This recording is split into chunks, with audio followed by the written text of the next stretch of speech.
नमस्कार, तुम्ही पाहत आहात आपलं मलकापूर न्यूज।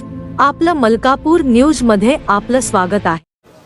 हा आमचा हिंदुत्ववादी विचाराचे सरकार घेऊन येईल असा शब्द आदरणीय मुख्यमंत्री देवेंद्र फडणवीस साहेबांनी तेव्हा दिला होता आणि महाराष्ट्राच्या हिंदू समाजाने विश्वास ठेवून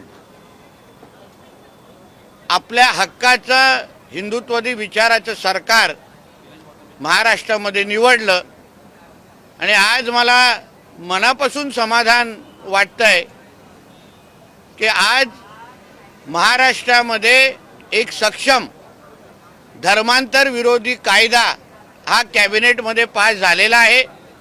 धर्म स्वातंत्र्य अधिनियम 2026 या अंतर्गत ज्याचा लवकरच काही तासामध्ये जी.आर. निघेल, यापुढे आमच्या कुठलीही हिंदू बहिणीकडे कुठलाही हिरवा साप जिहादी वाकड्या नजरेने पाहू शकणार नाही आणि अशा पद्धतीचे कुठलेही त्यांनी लव जिहाद सारखा प्रकार करण्याचा प्रयत्न केला तर आता महाराष्ट्रामध्ये अतिशय सक्षम असा धर्म स्वतंत्र कायदा अधिनियम 2026 म्हणून आता कायदा लागू झालेला आहे। यासाठी मी आमचे आदरणीय हिंदुत्ववादी विचाराचे मुख्यमंत्री देवेंद्र फडणवीस साहेब, दोन्ही उपमुख्यमंत्री आणि पूर्ण कॅबिनेटचा मी मनापासून आभार मानतो।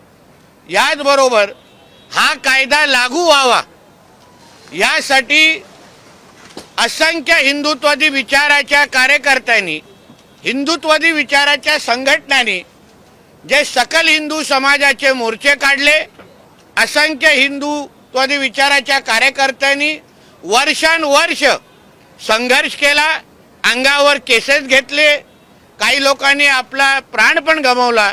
या सगळ्यांच्या मेहनतीमुळे, प्रयत्नांमुळेच आज हा दिवस महाराष्ट्रामध्ये आपल्याकडे एक अत्यंत कडक असा धर्मांतर विरोधी कायदा हा लागू झालेला आहे।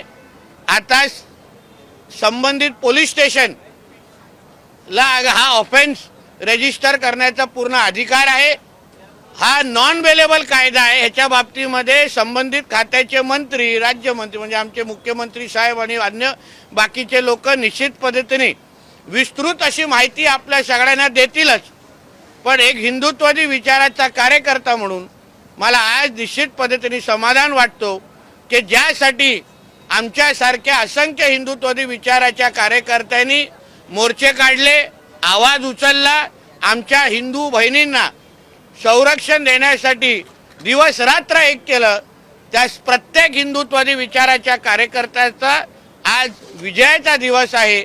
यापुढे आमच्या महाराष्ट्रामध्ये कुठल्याही हिंदू बहिणींकडे कोणीही जिहादी वाकड्या नजरेने बघणार नाही, एवढा विश्वास मी सांगू शकतो।